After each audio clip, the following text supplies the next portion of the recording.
हमारी संस्कृति, हमारी पहचान। यज्ञ, योग, आयुर्वेद सदा रहे हमारे साथ। भारत के प्राचीन ग्रंथों एवं आधुनिक विज्ञान का दिव्य संगम, यज्ञ महिमा।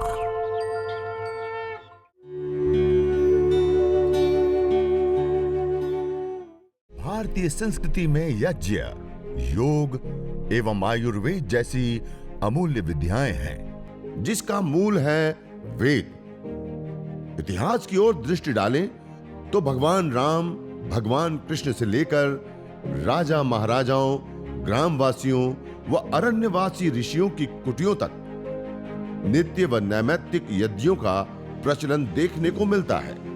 इससे अतिरिक्त जो हम बैठते हैं, वो बैठने की जो पूरी एक विधि होती है, वो बैठने की विधि के लिए हम पूर्वाभिमुख होकर के पश्चिम, हवन कुंड हमने रखा, पूर्वाभिमुख होकर के पश्चिम दिशा में हम बैठते हैं। हमारे सामने सूर्योदय होना चाहिए, इस प्रकार से पूर्वाभिमुख होकर के बैठते हैं हम।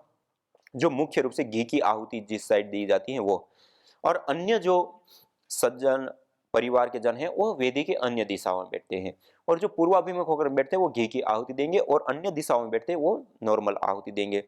और एक घर में बच्चा से लेकर के हर कोई इस यज्ञ को, इस हवन को, इस अग्निहोत्र को कर सकता है। तो इस यज्ञ को, इस हवन को, इस अग्निहोत्र को बच्चे भी कर सकते हैं, वृद्ध माता पिता से लेकर के युवा भाई बहन, सब लोग, पति पत्नी, सब मिल करके इस यज्ञ को, हवन को, अग्निहोत्र को आप कर सकते हैं। इस यज्ञ हवन अग्निहोत्र के लिए जो आवश्यक महत्वपूर्ण जो चीजें थी वो मैंने आपके सामने रखने का प्रयास किया। अब आइए हम सब मिल करके इस यज्ञ को, इस हवन को करेंगे। एक तो विधि, समिधा, लकड़ी आप अपने पास में रख ले, आम, पीपल, बरगद, गुलर, पलाश जो हम वेदी के अंदर लगाए, इससे अतिरिक्त एक्स्ट्रा भी रखेंगे। जब हम आग बीच में शांत हो जा रही है, कम हो जा रही, तो बीच में भी आप लकड़ी लगा सकते हैं, हवन के मध्य में भी। तो ये तैयारी करने के बाद अब हम यज्ञ करेंगे, और यज्ञ में जैसे मैंने कहा पूर्वाभिमुख होकर के बैठना। इसी प्रकार हम जो कपड़े पहनते हैं वो कपड़े साफ सुथरे सुचारू हों, खुले परिधान हो, जींस पैंट आदि जो फुल टाइट होते हैं वो यज्ञ में हम विशेष रूप से प्रयोग नहीं करते। सामान्य रूप से कोई ऐसी परिस्थिति है तब कर लिया तो अलग बात है, बाकी हमारा यज्ञ करें तो सामान्य वस्त्र हम पहने, जो भारतीय परिधान है वो खुले होते हैं।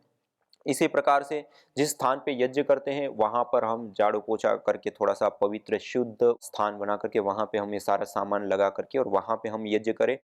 और इससे अतिरिक्त जो हम यज्ञ करते हैं उसके लिए हम पहले स्नान सुबह में करते हैं, तो स्नान आदि करके करें, और आगे पीछे शाम को आदि करें, तो कम से कम हाथ पैर आदि धो करके और आचमन अंग स्पर्श आदि की क्रिया करने के बाद ही हम यज्ञ को करें। और अपनी भावनाओं को, अपने विचारों को शुद्ध पवित्र रखते हुए, संपूर्ण विश्व की मंगल कामना की याचना करते हुए हम संकल्प पूर्वक इस यज्ञ हवन अग्निहोत्र को करें। तो आइए अब सभी लोग मिल करके हम इस यज्ञ को प्रारंभ करेंगे, हवन को करेंगे, अग्निहोत्र को करेंगे। तो सबसे पहले हम वेदी के अंदर किस प्रकार से समिधा आदि लगानी है वह आपको बताते हुए, कोई भी आपके पास जो भी लकड़ी है आप मेरे साथ साथ अपने घर में भी आप तैयारी करते जाएं। ऐसे थोड़े से छोटे छोटे टुकड़े करके वेदी के तल में ऐसे डाल दीजिए, छोटे छोटे टुकड़े करके इस प्रकार से आप वेदी के तल में ये डाल दीजिए। यह यज्ञ की पूर्व तैयारी हमें कैसे करनी है वो आपके सामने मैं रख रहा हूँ। जो भी आपके पास लकड़ी है उसके छोटे छोटे टुकड़े करके ऐसे वेदी के तल में नीचे इस प्रकार से रख देते हैं, थोड़े से मात्रा में। उसके बाद हमारे हवन कुंड के हिसाब से उसका नाप करके इस प्रकार से समिधाओं को काटते हैं, और ऐसे 2 समिधाओं को हम खड़ा रखते हैं। ऐसे 2 समिधाओं को खड़ा रख दिया। यह यज्ञ की पूर्व तैयारी हमारी हो रही है।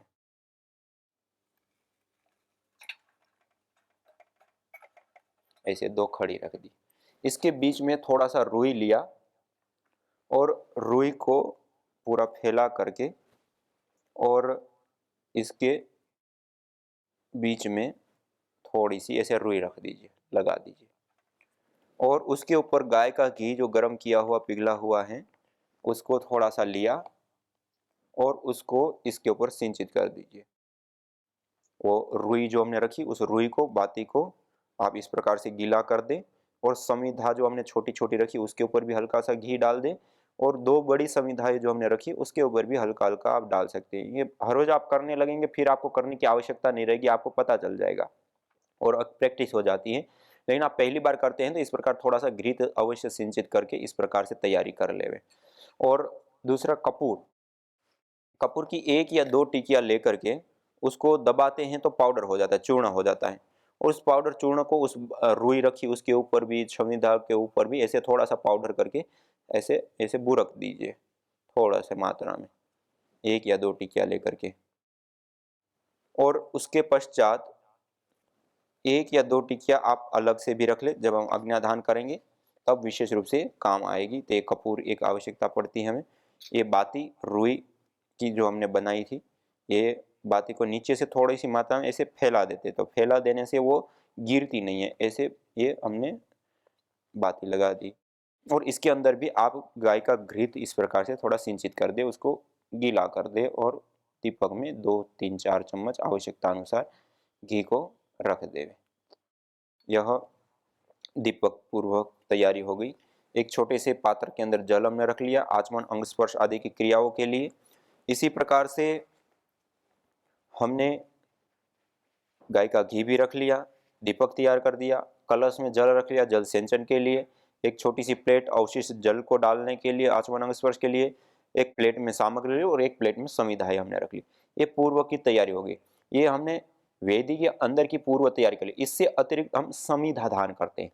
समिधा दान करते हैं उसके लिए आप इस लकड़ी को लीजिए और 4 और 4 8, इसको 8 अंगुल कहते हैं। 8 अंगुल की हम 3 समिधाएं इस प्रकार से काट लेते हैं। ऐसे 8 अंगुल की 3 समिधाओं को ऐसे रख लीजिए अलग से, वेदी के हिसाब से विशेष रूप से 8, और एक कोई छोटा सा एक अलग से और टुकड़ा हम रखेंगे। विशेष करके ये आप देख रहे हैं 4 4 8 अंगुल की उस समिधाओं को काट दिया। अब ये जो समिधाएं हैं उसको आप पहले से ही गाय के घी से इस प्रकार से सिंचित कर लें। सामग्री पास में रखी, एक गाय के घी को चम्मच के माध्यम से लेकर के इसको थोड़ा सा गीला कर दीजिए। ये समिधा जब हम समिधा दान करेंगे 4 मंत्रों के माध्यम से, तब इन समिधाओं की हम आहुति देंगे। तो ऐसे हल्की हल्की गाय के घी से भिगा देते हैं और इस प्रकार से भिगा करके रख लीजिए।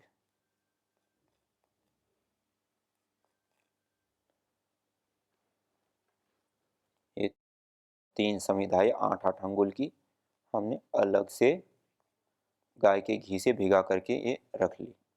और एक छोटा सा टुकड़ा जो हम अग्न्याधान करेंगे तब उसके बीचों बीच हम रखेंगे, तो उसको विशेष रूप से थोड़ा गीला करके रखेंगे, जो अग्न्याधान अच्छी प्रकार से हो पाता है और अग्नि तुरंत प्रदीप्त हो जाती है और पूरे के पूरे सारी समिधाओं में अच्छे से लग जाती है। तो इस प्रकार से यह हमने समिधाओं को पहले से ही गाय के घृत से सिंचित करके हमें रखना होता है। ये यज्ञ की हम पूर्व तैयारी कर रहे हैं, अग्निहोत्र की, चिकित्सा यज्ञ की।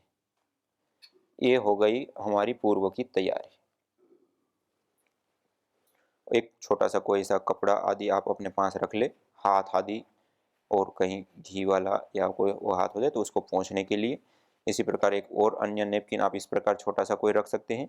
जब आप आचमन अंग स्पर्श आदि जब क्रियाएं करते हैं तो उस समय हाथ आदि पोंछने के लिए। तो ऐसे 2 कपड़े या रुमाल, नैपकिन आप अपने पास रख लेवें। अब आइए सब लोग सीधा बैठते हुए यज्ञ करने के लिए सबसे पहले हम करते हैं मंगलाचरण। तो आइए आज हम सब मिलकर के संपूर्ण नेपाल वासी हमारे भाई बहन अपने अपने घर के अंदर हवन कर रहे हैं। हम यहाँ हरिद्वार बैठ करके हवन कर रहे हैं। हम सब मिल करके एक साथ इस यज्ञ को, इस हवन को अनुष्ठान की भांति करेंगे।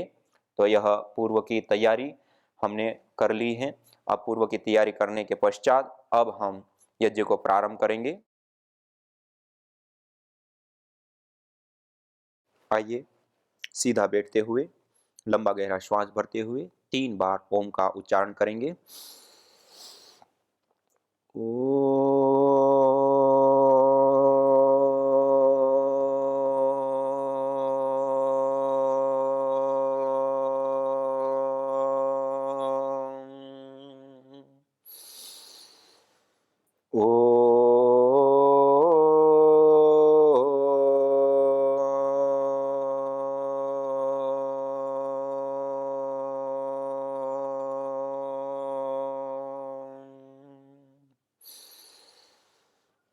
ओ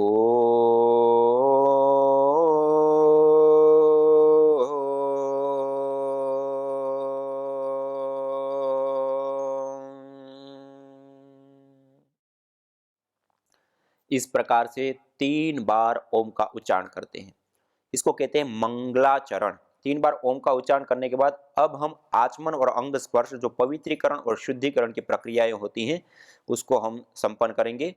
अपनी दाएं हाथ की अंजलि में इस प्रकार जल ले लेंगे, राइट हैंड में ऐसे जल लेंगे। अब इसको नाली नुमा बनाते हुए 3 बार हम 3 मंत्रों का पाठ करेंगे। एक एक बार एक एक मंत्र के पश्चात इस जल का हम पान करेंगे, ओष्ठ के साथ लगाते हुए बिना चुस्की, आवाज करे बिना। और इस हाथ को फिर सिर के ऊपर नहीं लगाएंगे, पान करके फिर वापस ले आएंगे। ऐसे फिर दूसरी बार जल लेंगे। ऐसे 3 बार हम आचमन करते हैं।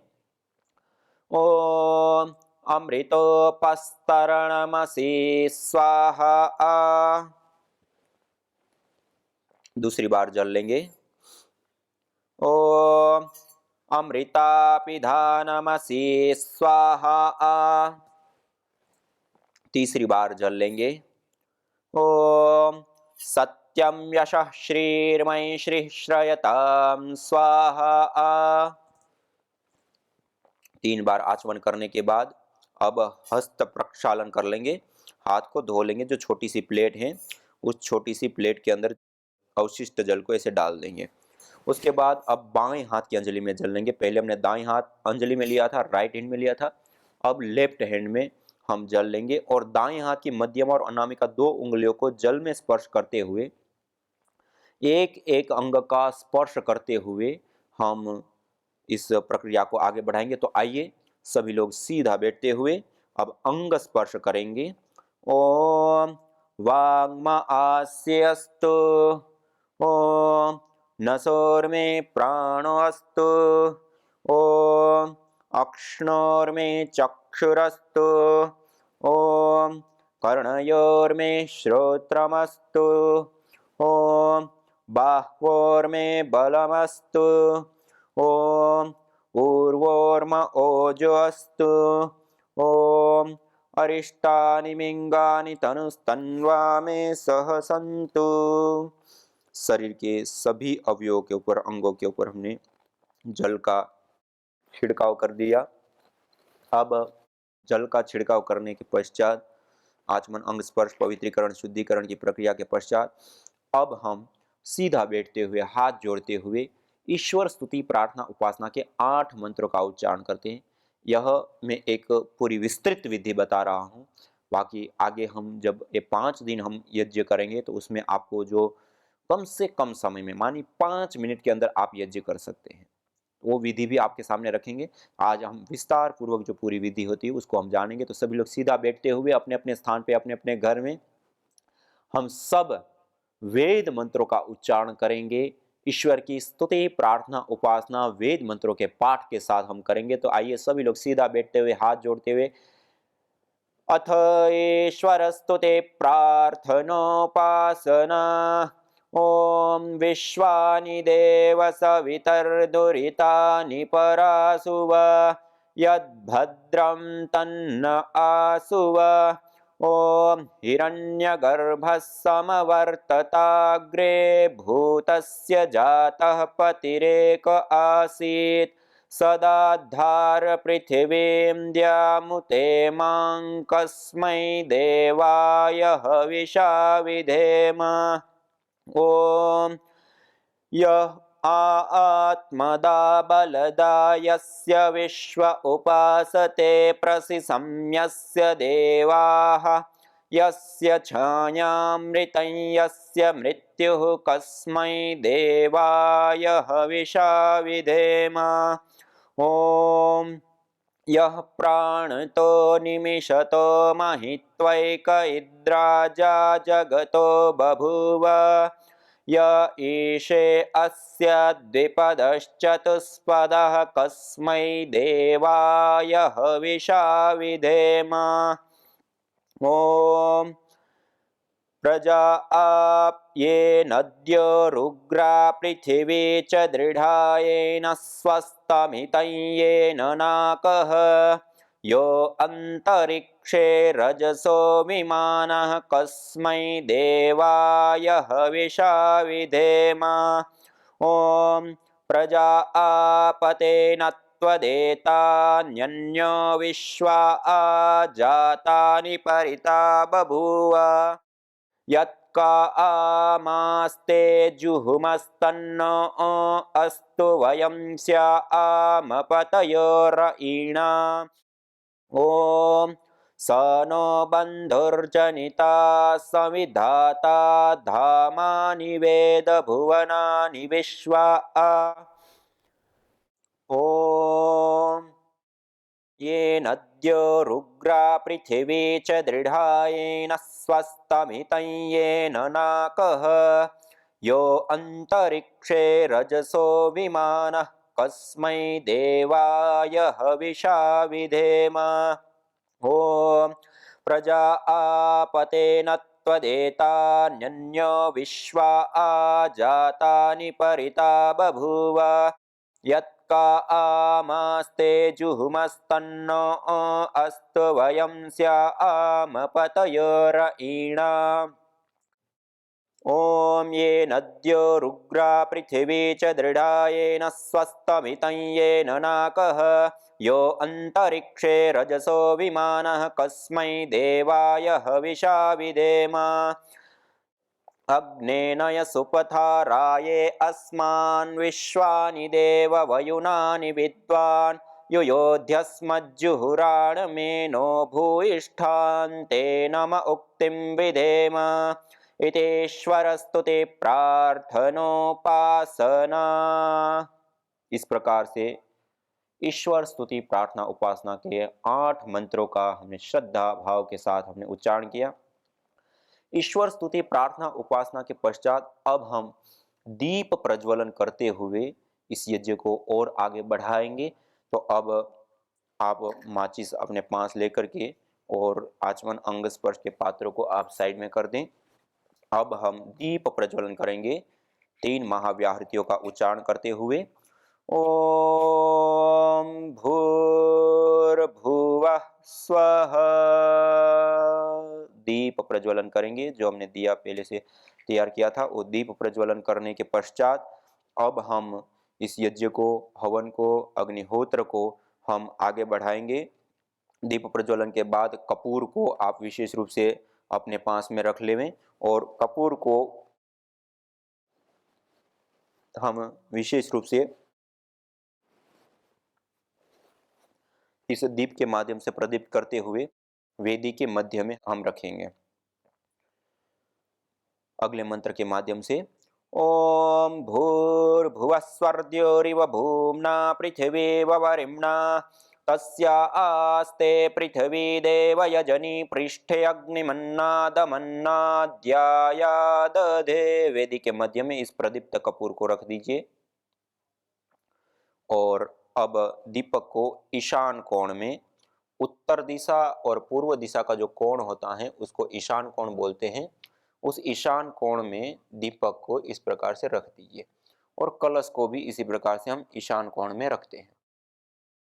अब अगले मंत्र के माध्यम से जो हमने वेदी के मध्य में अग्नि का स्थापन किया उसमें हम छोटी एक संविधा का टुकड़ा जो हमने विशेष रूप से गाय के घी के साथ सिंचित किया था उसको हम रखेंगे और उसके साथ साथ घी की आहुति आदि जो भी आवश्यक हो वो हम करेंगे। ओम उद्बुद्ध्य स्वाग्ने प्रतिजागृहे त्वमिष्टा पूर्ते सगं सृजेथा मयञ्च अस्मिन् सदस्थे अद्युत्तरस्मिन् विश्वे देवा यजमानश्च सीदत। अब अग्न्याधान के पश्चात अब हम समीधा धान करेंगे। जो हमने 8-8 अंगुल की 3 समीधाएं ली है उसको दोनों हाथों से ऐसे प्रणाम मुद्रा में आप पकड़ लीजिए। ऐसे प्रणाम मुद्रा में पकड़ करके और अब मंत्रोच्चारण के बाद में जब हम स्वाहा बोलेंगे तब इसकी आहुति देंगे। ओम अयंत इद्म आत्मा जात वेदस्ते नेध्यस्वर्धस्व चेद्वर्धय चास्मान् प्रजया पशुभिर्ब्रह्म वर्चसे नान्नाद्येन समेधय स्वाहा इदमग्नये जात वेदसे इदन्न मम। अब दूसरी संविधा ले लेंगे।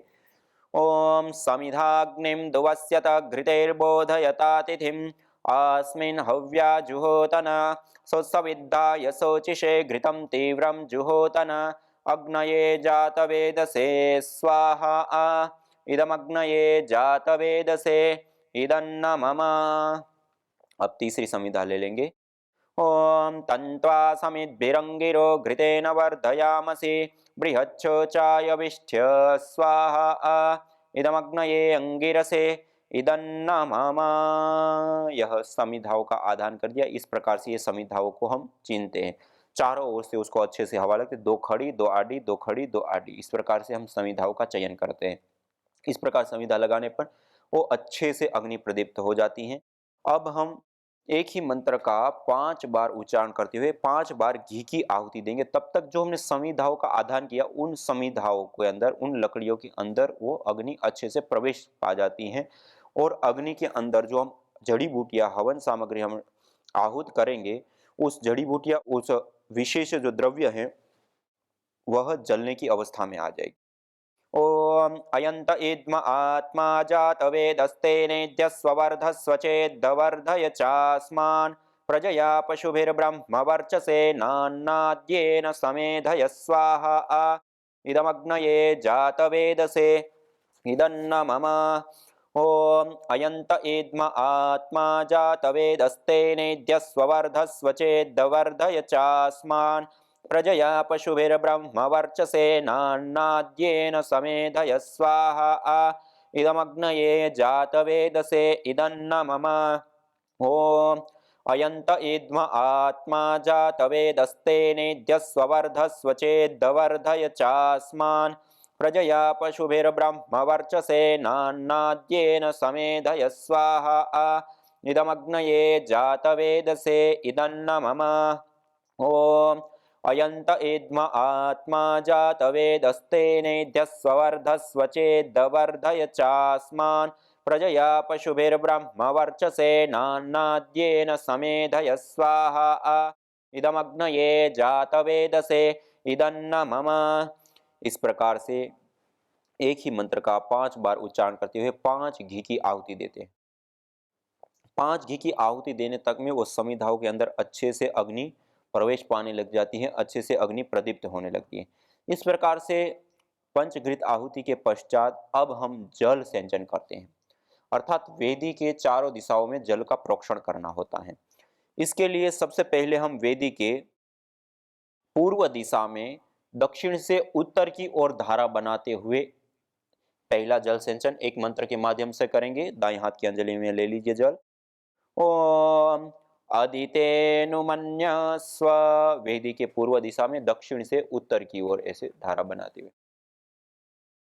दूसरा जल सिंचन वेदी के पश्चिम दिशा में दक्षिण से उत्तर की ओर धारा बनाते हुए दूसरा जल सिंचन करेंगे। दाएं हाथ की अंजलि में जल ले लीजिए। ओम अनुमतेनुमन्यस्व। अब तीसरी बार जल लेंगे। वेदी के उत्तर दिशा में हम जल सिंचन करेंगे, पश्चिम से पूर्व की ओर धारा बना दे। ओम सरस्वत्ये अनुमन्यस्व। इस प्रकार से वेदी के 3 दिशाओं में 3 मंत्र के माध्यम से किया। ऐसे ही अब चौथी बार वेदी के पूर्व दिशा और उत्तर दिशा का जो कोण होता है, जहां हमने दीपक रखा, इसको कहते हैं ईशान कोण। इस ईशान कोण से प्रारंभ करके दक्षिण दिशा, पश्चिम दिशा, उत्तर दिशा से होते हुए वापस हम ईशान कोण पे आते, अर्थात वेदी के चारों दिशाओं में परिक्रमा क्रम से ईशान कोण से प्रारंभ करके ईशान कोण पर्यंत धारा बनाते हुए हम जल सिंचन करेंगे और उसके बाद कलश को भी उसी दिशा में वहीं पे छोड़ देंगे। तब दाईं हाथ की अंजलि में जल लेकर के मंत्रोच्चारण करेंगे और मंत्रोच्चारण के पश्चात हम जल सिंचन करेंगे। ओम देव सविता प्रसुव यज्ञं प्रसुव यज्ञपतिं भगाय दिव्यो गंधर्वः के तपुः केतं नः पुनातु वाचस्पतिर्वाचन्नः स्वदतु। वेदी के चारों दिशाओं में इस प्रकार जल सिंचन करेंगे। ऐसे वेदी के चारों दिशाओं और कलश को भी ईशान कोण पे छोड़ दीजिए। यह यज्ञ की जो पूर्व तैयारी की थी। इसी प्रकार से ये सारी जो जल सिंचन, यहाँ तक यह जो मुख्य यज्ञ होता है, उस मुख्य यज्ञ से पूर्व की यह तैयारी है। अब अग्नि प्रदीप्त हो गई, जल सिंचन हो गया, अब हम मुख्य आहुतियां देना प्रारंभ करेंगे। पहले 4 आहुति घी की देते हैं, इसको आघारावाज्य भाग आहुति कहते हैं। पहली उत्तर दिशा में प्रदीप्त समिधा के ऊपर पश्चिम से पूर्व की ओर धारा बनाते हुए, फिर दक्षिण दिशा में स्थित समिधा के ऊपर पश्चिम से पूर्व की ओर धारा बनाते हुए, और 2 आहुतियां वेदी के मध्य में, ऐसे 4 घी की आहुति देंगे। जो यज्ञ के धूम से सोधे हुए पवन हैं, वे अच्छे राज्य के कराने वाले होकर रोग आदि दोषों का नाश करते हैं, और जो दुर्गंध आदि दोषों से भरे हुए अशुद्ध वायु हैं, वे सुखों का नाश करते हैं। इससे सब मनुष्यों को चाहिए कि अग्नि में होम द्वारा वायु की शुद्धि से अनेक प्रकार के सुखों को सिद्ध करें। यज्ञ भारतीय संस्कृति की मुकुट मणि है, प्रतीक है, मूल है। मानव जीवन के हर पहलू के साथ यज्ञ जुड़ा हुआ है, चाहे वह संस्कार हो, चाहे पूजा पाठ, या फिर पर्व से लेकर हर शुभ अशुभ अवसरों में भी यज्ञ करने की सार्वभौमिक, वैज्ञानिक एवं पंथ निरपेक्ष पावनी परंपरा रही है। आइए हम संकल्प लें, संसार के श्रेष्ठतम कर्म यज्ञ को अपनाएं। पिंड और ब्रह्मांड में संतुलन कायम करने वाले यज्ञ को अपने जीवन का अभिन्न अंग बनाएं एवं प्रकृति मां के प्रति अपने ऋणों को अदा करें। विश्व स्वास्थ्य का एक नारा, यज्ञ से होगा जग उजियारा।